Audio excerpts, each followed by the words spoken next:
Près d'un an après le début des frappes américaines sur de vastes zones contrôlées par les terroristes d'Al-Shabaab en Somalie, Mogadiscio dresse un bilan positif. Depuis le retour de Donald Trump aux affaires, au moins 120 frappes ont visé le groupe armé affilié à Al-Qaïda qui combat le gouvernement depuis 2007. De nouveaux sites et localités ont été libérés de ces militants qui les contrôlaient depuis 18 ans.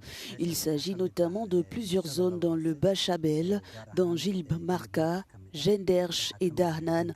Ces lieux servaient de tribunaux où ils convoquaient les personnes qu'ils voulaient extorquer, en particulier des habitants de Mogadiscio.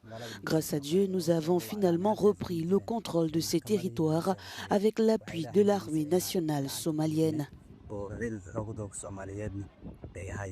De son côté, Al-Shabaab n'a pas confirmé les pertes annoncées, tandis que l'accès à de nombreuses zones reste limité. Pour cet analyste, l'élargissement de la couverture par drone a permis d'identifier des cachettes souterraines. Les repères d'Al-Shabaab ont finalement été localisés, ce qui n'était pas le cas auparavant. Sans les drones et les frappes aériennes, cela n'aurait pas été possible.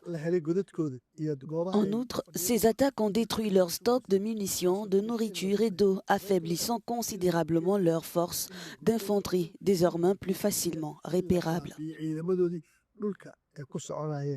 Cette intensification des frappes américaines aurait également entraîné des pertes civiles. Les autorités de Mogadiscio ont promis l'ouverture d'enquêtes. De son côté, l'armée américaine ne publie plus de bilan détaillé des victimes civiles dans ses rapports.